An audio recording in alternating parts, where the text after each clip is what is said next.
Hi, I'm Debbie. Welcome to this instructional flow yoga practice. We're going to highlight some yoga asanas today for you. Some real basic ones, and those are the poses that we do in yoga. This is the first video in a series of 2. So the second set will be a little bit more advanced than these. So join me, get down on your mats, and let's start in a nice, easy seated pose. This is our first pose of the day, and it's called Sukhasana. So nice and easy seated, and you can have your right leg in front, your left leg in front. If you don't like either one of those, you can just cross your ankles and sit up nice and tall. So we're kind of rooting down with our sitting bones and lengthening right out of the crown of the head. So just take a moment, let's get ourselves centered. So you can soften your facial muscles, soften the shoulders away from your ears, and just relax. And breathe. Notice the breath in the body. Where is it? Where is it coming from? Inhale through the nose. Feel the ribs expand. Exhale. Inhale. You're feeling that expansion in the body, and as you exhale, you feel like maybe that navel is drawing in a little bit tighter, coming up in towards the spine. So in this nice, easy pose position, you're going to feel that lengthening of the spine. It's really good for posture. So right out of the crown of the head. And then exhaling back again. So we want to keep that smooth, fluid breath as we move today. Move in and out of some postures, some poses. And just feel relaxed and comfortable. And feel like you can modify whatever doesn't work for you today. If your hips or thighs or knees are bugging you, you might want to use some props like these blocks. You can put them underneath your knees. Look at that. It makes it a whole lot easier to sit here. You're still getting the benefits of that increased circulation in your hips and your thighs, but maybe we're releasing some tension here in the hips. Maybe some excess tension in the knees, wherever we might have issues. So feel free to use whatever props we need, blankets, blocks, and just make sure it feels comfortable for you. So if we bring our hands into our heart center, we can set a little intention for our practice today, wherever you want to be, wherever you see the rest of your day going. And let's take a big inhale together, shall we? So when we inhale, you're going to expand those ribs again. Feel the lengthening in the spine as you do that. And as we exhale, let's all have a big sigh together. Ah. Let's do that again. Big inhale. Exhale. Ah. And I want to hear it in the back of your throat. Do that one more time. Inhale. Ah. Kind of releasing the tension out of the body just a little bit. Keep that breath smooth and fluid as we move through the rest of our practice. Now if we take our little fingertips and kind of tent them on either side, kind of gives you a little bit more stability here. You feel like you're a little bit more grounded, a little bit taller, like a mountain. This is like a seated mountain position. And we're going to go into that standing mountain, Tadasana, in just a few minutes. But right here, we are that sort of seated mountain, and this is kind of the base of your mountain, and this is the top. And we're looking for some strength, some stability. So those qualities that we look for in each pose in our yoga classes, in our yoga asanas, is that sthira and sukha, we call it. Sthira being that sense of strength and stability, just like a mountain, and that softness, that ease. So we want to be strong and controlled and strengthening and energizing the muscles in these poses in our body, but at the same time, we want to still have that relaxed breath. It sort of mimics our own life. We sort of create artificial stress and tension in the body so that we can better learn to relax and to let go of things that are bothering us in our real life. So we do that with our yoga poses too. So as we move forward, let's cross the ankles and come over to your hands and knees. And so as you notice, your knees are underneath your hips and your hands are underneath your shoulders. And I will turn sideways so you can see this alignment a little bit better. On your own mat, you might want to take your hands a little further forward. Takes the pressure off the wrist.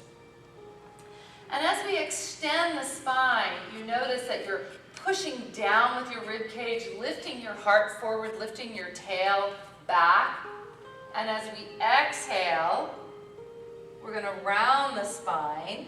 They call this cat pose. Or in Sanskrit, we're doing Vitalasana and Marjasana, cow and cat, cow pose or dog tilt, as it were. So we're moving the spine in and out of your flexion and your extension. Inhaling, lifting the heart, lifting the tailbones, but still keeping that navel drawn in towards your spine. Everything moves from the center of your body, all the poses we do. All the energy emanates right from the core. So how we're moving our pelvis, how we're moving from our center, is how we'll feel these poses. The alignment, the energy lines, the benefits. Now coming into a neutral spine, you just have that natural curve in your low back. So all the poses we do will either be moving into or out of this cat and cow pose position or in this neutral spine position. So let's tuck our toes and maybe take your hands about a handprint forward so that your hands are a little bit further out in front. And as we move into downward facing dog, Adho Mukha Svanasana, you're going to begin to lift your knees off the mat. And lift your sitting bones to the sky and keep that little dog tilt, that little natural curve in your low back. Your fingertips press forward as you stretch your arms forward. Lift your sitting bones and you're sort of in this upside down V position. Your feet are still about hip distance apart and your hands, if you look up, are about shoulder distance apart. So I swear nobody's shoulders are this big. Your hands shouldn't be off the mat. So keep lifting and lengthening that spine. Feel the strength, feel the energizing pose here. This works just every single one of the muscles in your body. It feels really great. And you're going to find that you have this little bit of an external rotation on your arms here, just a little bit. It's as though you're trying to twist your hand outward, but you're really not on the mat. Going to make way for a little bit of space between your neck and your shoulders and your ears. Stretch out the sides of the waist. This will begin to tone the belly, the abdominals. It stretches out the back of the legs, your hamstrings, your calf muscles. If you ever need to take a break, you just drop back down to your knees. You can find cat. This is a really good warm-up too. I mean, your cow pose.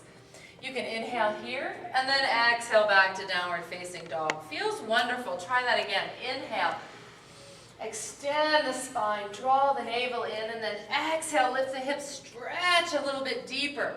And as you're drawing the navel in towards your spine, you're going to also tuck in those lower ribs. Keep lifting the sitting bones up towards the sky.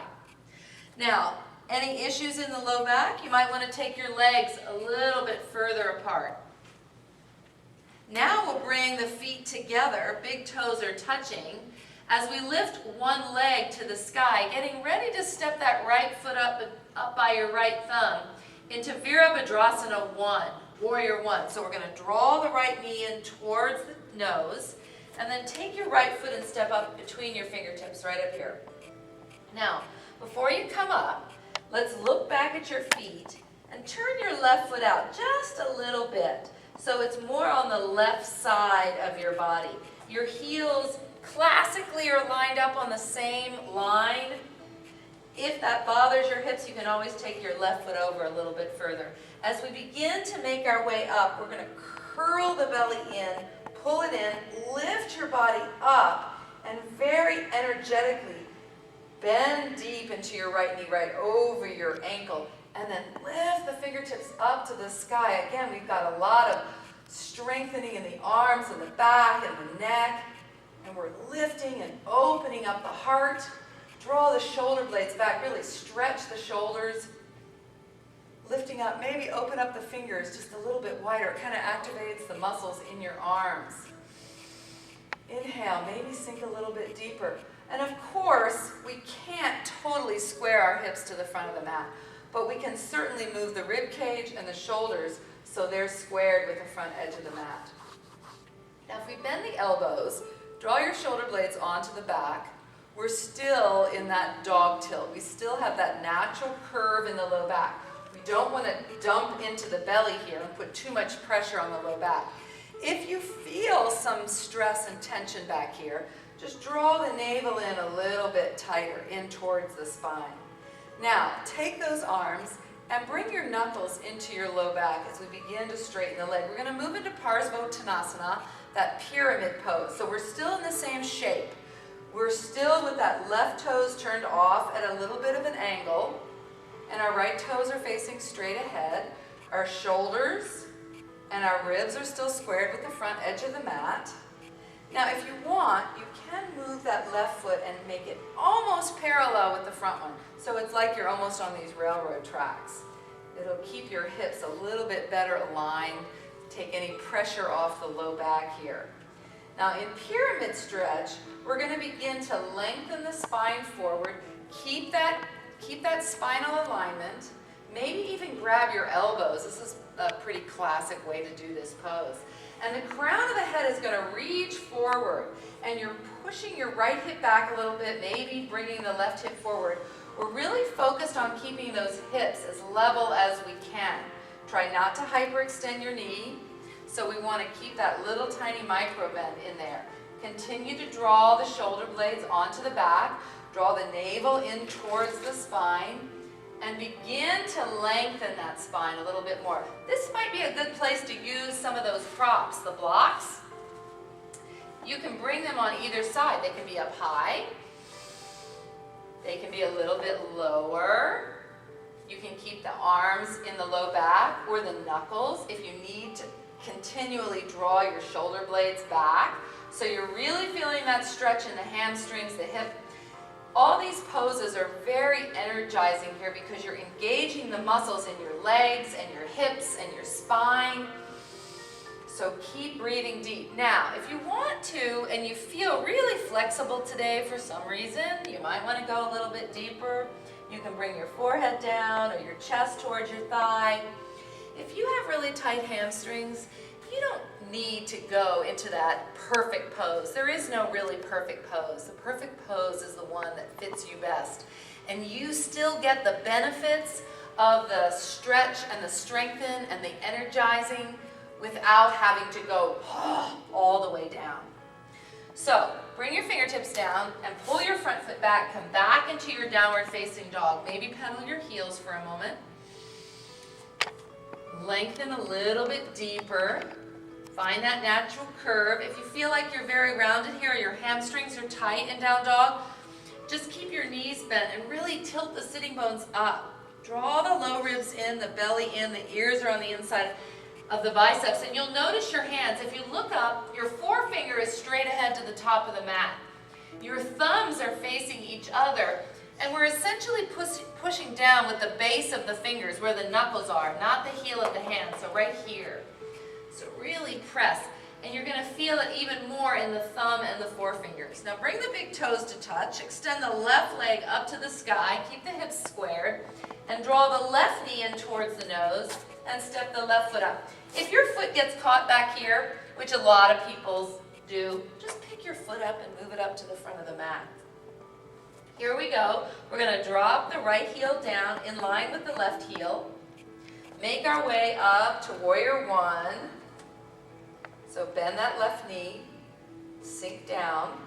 I know your hips are not going to square. If you want to, you can make this stance a little bit shorter. Turn your ribs and your shoulders to the front. Draw the navel in. Feel those muscles working in your quadriceps right here. Your back leg is straight. You've got a little bit of an internal rotation back here, but this is a really good stretch for the psoas. Your hip flexors that attach right here on the inside of your femur and wrap over your iliac crest and come right to your low back. So you want to do this particular pose a lot. It has a lot of good stretching and strengthening benefits. Lift the fingers to the sky, sink deep, open up your heart, draw the shoulder blades onto the back. Take a nice deep breath, and as we exhale, we can bring our arms into the low back, or your knuckles into the low back. Begin to straighten that front left leg, extend the crown of the head forward. Feet are in that same position, that heel to heel alignment, or maybe a little bit more parallel. Turn your back foot a little bit more if you want to.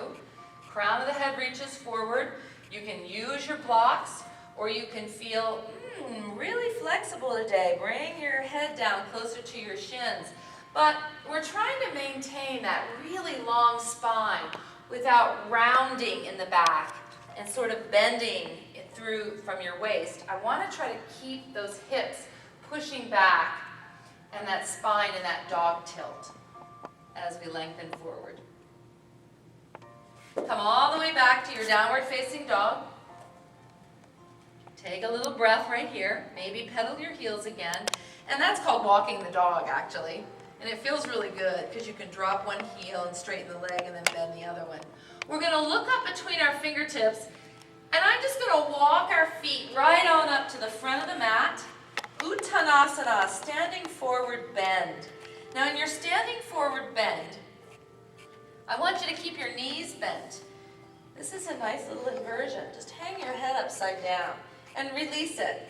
You don't have to hold your head and neck really stiff like this. Relax, relax, right here. Fingertips are usually even with the toes, but we do so many things in forward fold. You can grab your elbows, you can bring your arms behind, you can bring your chest a little closer to your thigh. You're tilting your sitting bones to the sky and letting your head relax down. Forward fold, so we're stretching the low back right here. That's your primary stretch. Releasing the neck and shoulder muscles. Feeling a little bit relaxed. You notice that maybe you're sort of shifting your weight a little bit closer to the balls of your feet.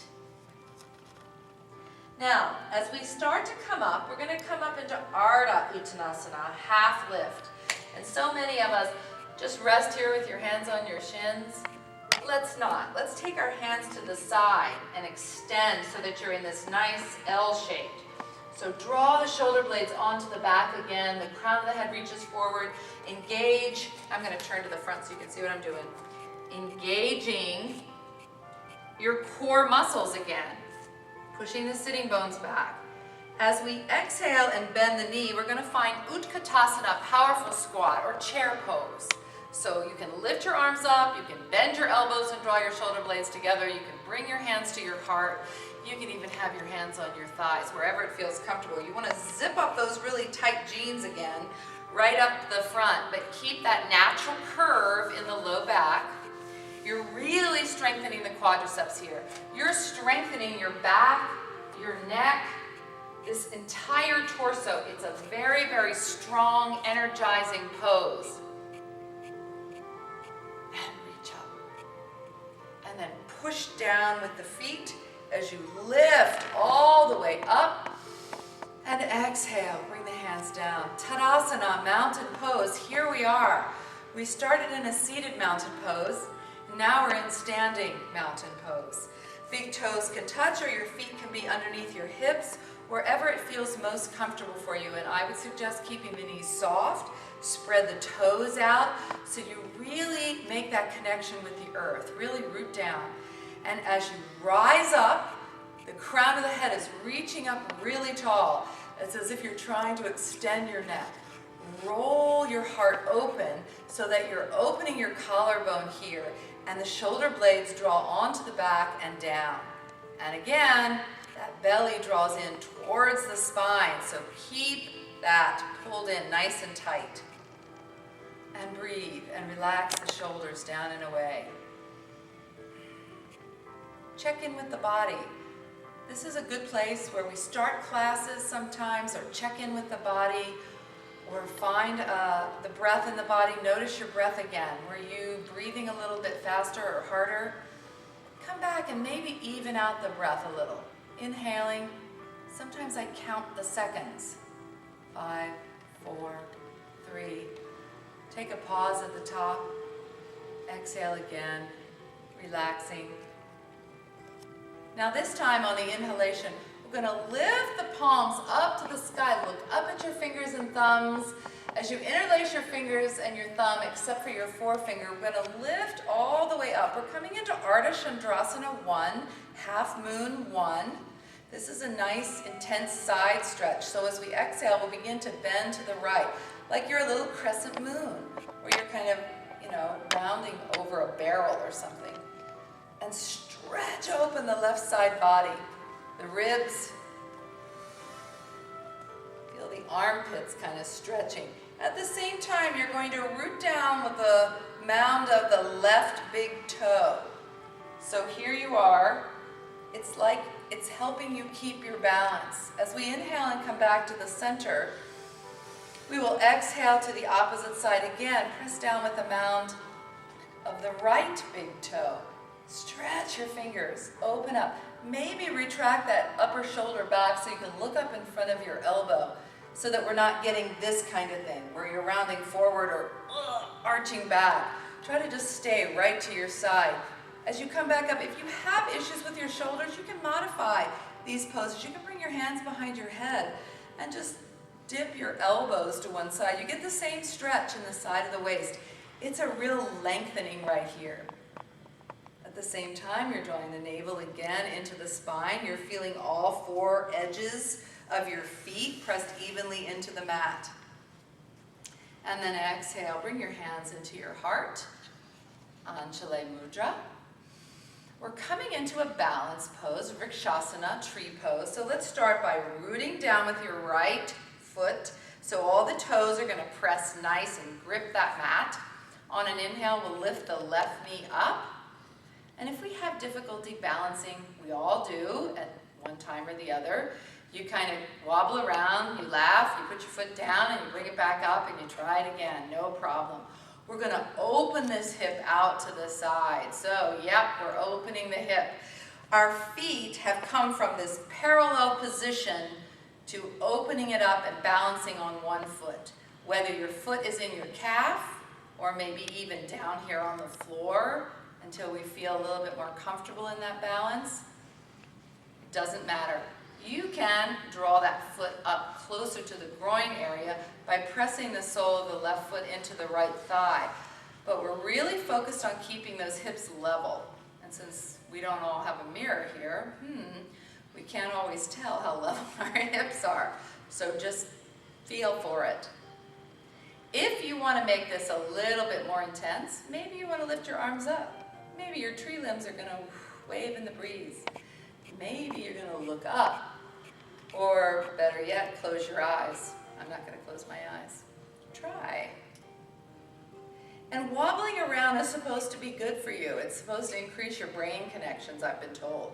So it's okay. Wobble around. It's going to increase the strength in your ankle and your knee anyway.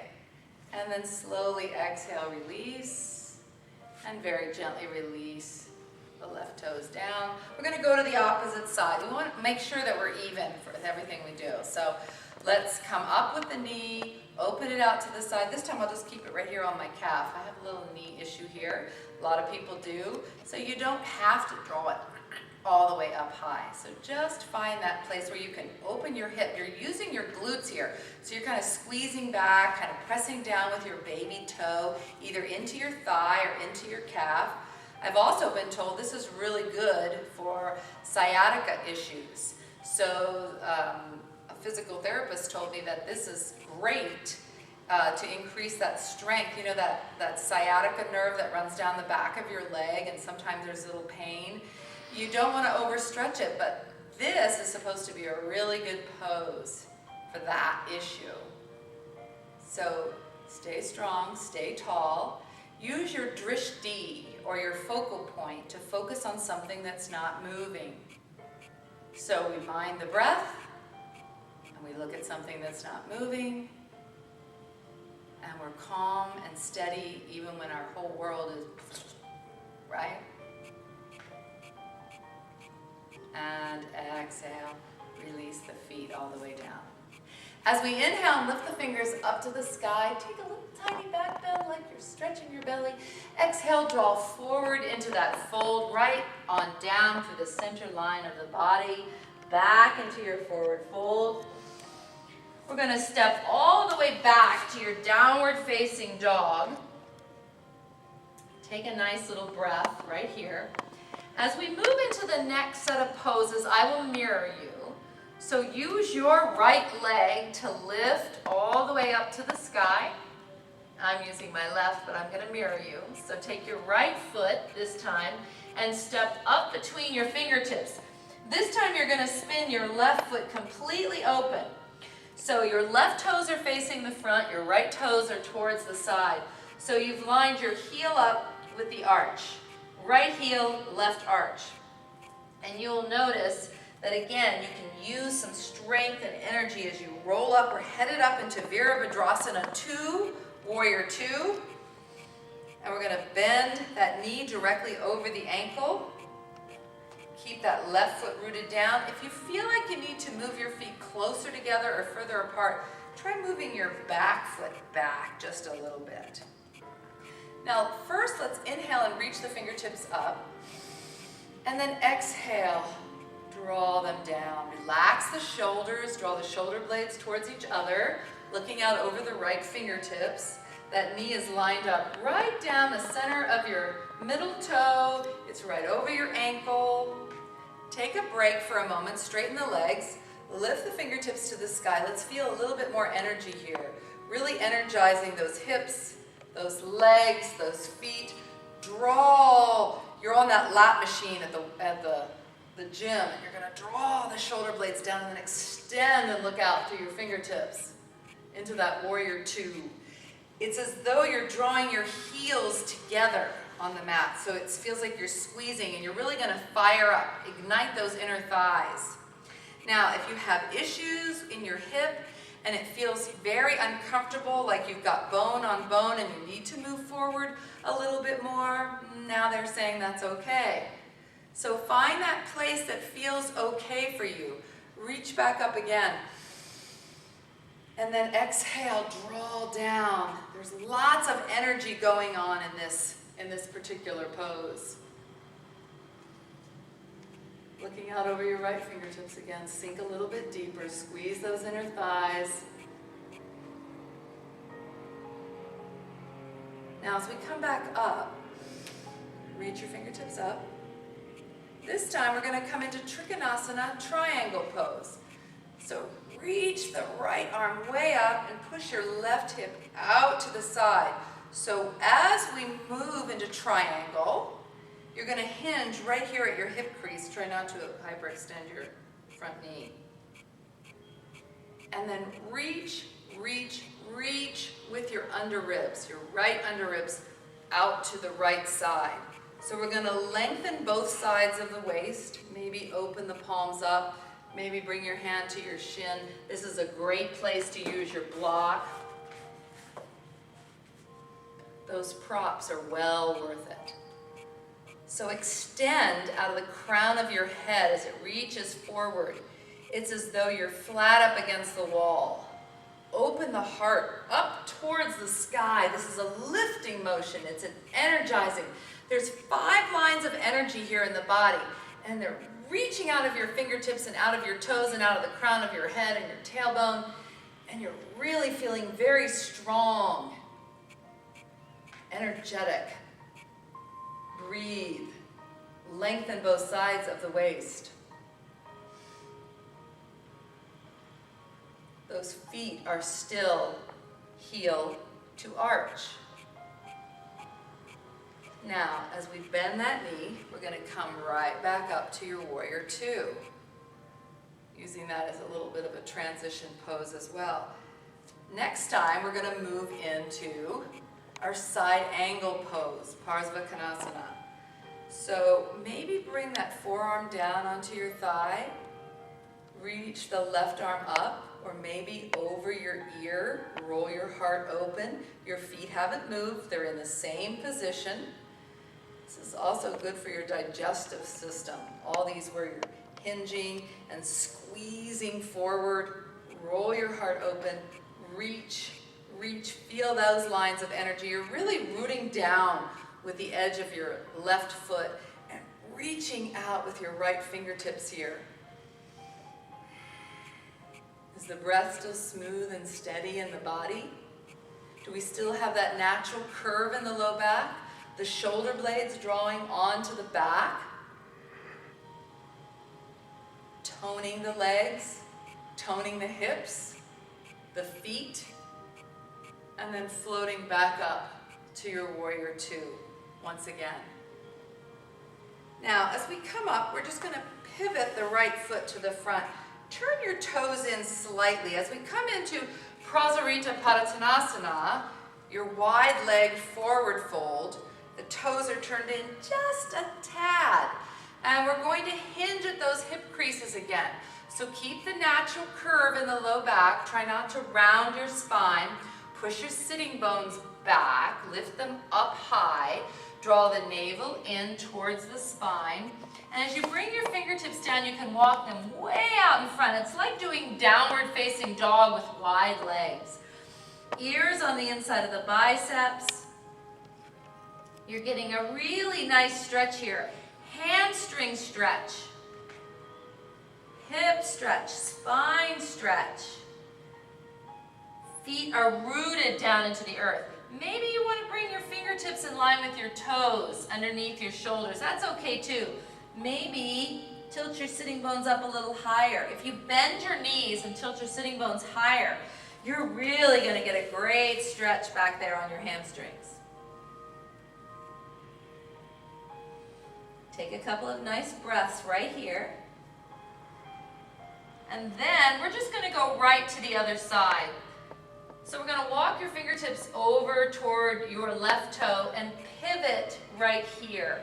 So now your left foot is turning to the left, your right toes are pretty much straight ahead. Go ahead and windmill it up nice and pretty into that warrior two on the opposite side. Watch the knee. We have a tendency to let it fold in and out. Your knees always want to go in the same direction as your feet. So relax the shoulders down and away.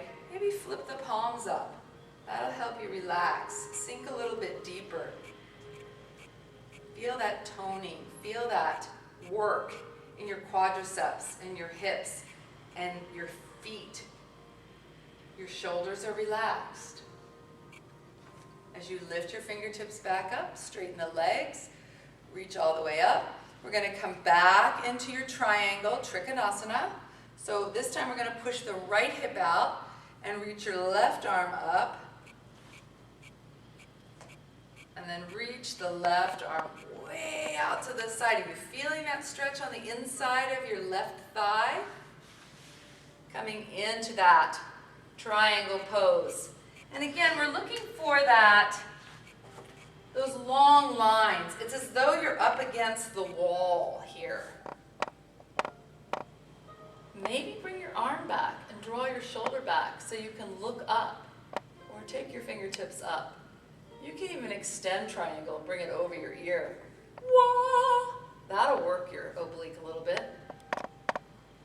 Sometimes it's good to bring your fingertips down. We get so used to smashing our hands into the floor. The wrists get a lot of work. So keep that chest rolled open to the front.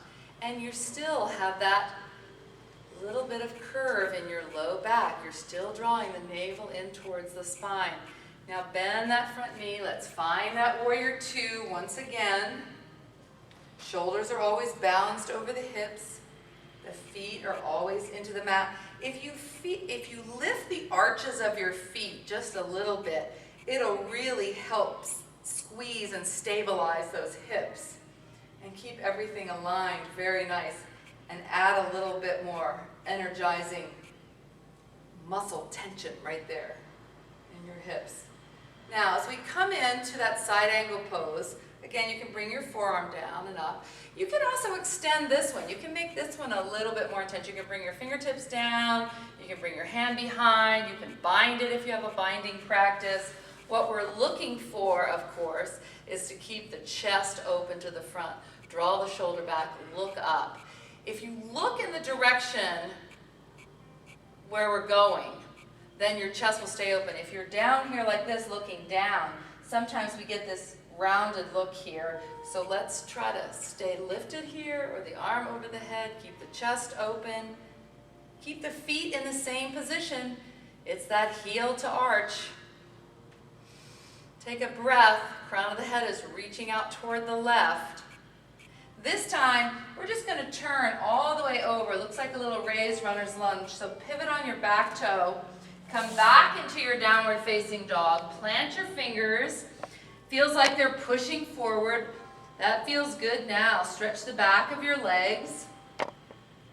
As we come out to a plank pose, we're just going to drop to the knees right away. Cross the ankles and roll to your backside. And extend the legs out in front of you. So we're coming into Dandasana. I can even turn to the front this way so you can see what we're doing. Staff pose. So very energetically pressing your thighs, your calves into the earth, hands by your side. Crown of the head reaching up. So here's those lines of energy again. Straight up and straight down, straight out of your feet. So you're nice and tall. Good for your posture. If you were to put your back up against the back of the wall, you would feel your shoulder blades and your sacrum right up against the wall. And you have that little curve in your low back and in your neck. So you wouldn't even feel those against the wall. Flex your feet and your thighs are turned in slightly. So you can feel that little bit of an internal rotation there. Lots of energy in these legs. And sit up really, really tall. Now, you can put a blanket underneath of your sitting bones. And we'll use that just to see if there's a difference. Oh, yes. It gives you a little bit of height. As we come into our next pose, we're going to move from our legs straight out in front of us to Janusirsasana, head to knee, forward bend. And we'll do this one before we do our seated forward fold, your Paschimottanasana, because I think it's a little bit easier on you if you take the sole of your right foot and sort of tuck it into your left thigh. You still got that energizing feeling here. The legs are still pressing down. Your shoulders are lined up with that straight leg. We'll bring the left hand by the left hip. I like to take the right hand right into that groin area, into your hip, right where the joint meets, and help kind of hold it back as you lengthen your spine forward. So we are not bending at the waist. We are hinging at your hip joints as we come forward. This leg ought to be down. Now, this is not always good for bad knees. So feel free if you need a little bit of support or a blanket under there, or you need to bring your foot down a little bit, that's certainly fine. Always find a position that works for you in these poses, in these asanas, so that we don't injure ourselves.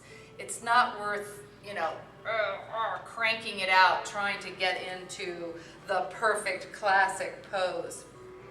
But either way, you're going to lengthen from your hips. So feel like your tailbone is moving away from your pelvis and your spine is getting longer, and your left hand is going to anchor by your hip. Maybe your hand might reach out for your big toe or your ankle or your palm on the floor to lengthen that spine. Are we feeling those hamstrings stretching? Are we feeling the low back stretching a little bit? Do we feel this leg energizing? Come back up for a second. You might want to squeeze your muscles in around the thigh just a little bit more. And you might find you are able to stretch a little further. Use the breath. Let's switch sides. You can always come back. You can rewind this tape. You can use it over and over. You can stop it if you want to hold these positions a little bit longer. Same thing. Bring your right hand by your right hip. Lengthen up out of the crown of the head. Make the spine long. You can reach your left arm forward towards your right toes if you like, because your shoulders are certainly turned in line with your toes. Your hips are still steady and pressing evenly into the mat. If you need the support under that knee, you can take it. If you're feeling particularly flexible, you might want to go a little bit further, but don't compromise, you know, your spinal alignment just so you can, oh, I touched my head to my knee. It's probably not worth it. As you come up, let's straighten both legs. So when we come into Paschimottanasana, I get the same thing. Our legs are extended straight out in front of us. We're going to have that little bit of an internal rotation here. You're going to really feel like you're rooting down with your sitting bones, and you're really pressing down with the back of your thighs. Squeeze energetically those muscles in around your legs. Now, if you reach your fingertips up, it'll help you elongate your spine. As we hinge at the hip crease, just come forward a little bit, a little bit, a little bit. Take a breath, inhale, squeeze the muscles. Exhale, soften, come a little bit further. Inhale, extend. Exhale. This is a good one to kind of play those edges a little bit. So you might go, that's about as far as I want to go. Come back a little bit. Take a breath, come forward a little bit more. If you need more support, if your hamstrings are really, really tight, I think it's okay to use a blanket underneath your knees. No problem. Feel like it's okay to use the props to get in and out. You don't have to go, and bring your head all the way down. You can grab your toes and keep your spine long. You can bring your hands by your sides or your shins. You're still pressing that spine long and away from your sitting bones. Crown of the head is reaching forward. We're stretching the low back, maybe the upper back, most definitely the hamstrings. And slowly release. And like I said, you can always stop the tape and hold these poses for a little bit longer if you'd like.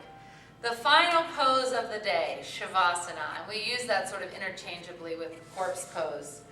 Shavasana, final relaxation, very relaxing. It's just a very natural, come back down to your mat, maybe using the blanket under your head if your neck needs a little bit more support. When you're in Shavasana, I want you to totally relax your body, and you can stop the tape again if you'd like. So as you're lying here on the floor, on your mat, your head might feel a little bit of support, because you certainly don't want your chin all the way up in the air. Bring your chin and your forehead sort of on the same plane with each other. Relax the shoulders open, palms are up. You're in that receiving position. The legs fall apart naturally.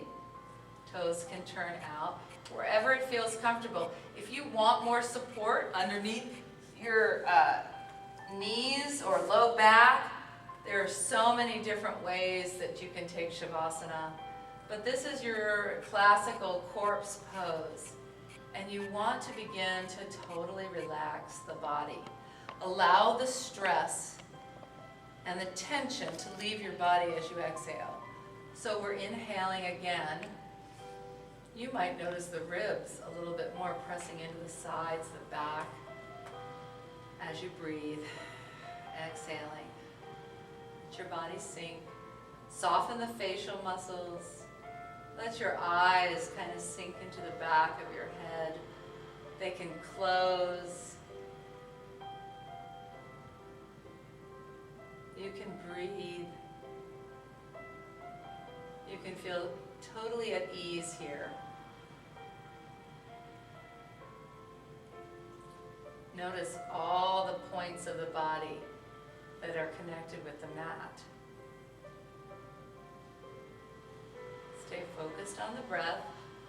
And after you've been here for 5 or 10 minutes, or maybe longer if you want, you can begin to wiggle your fingers and toes, or slide your feet back in.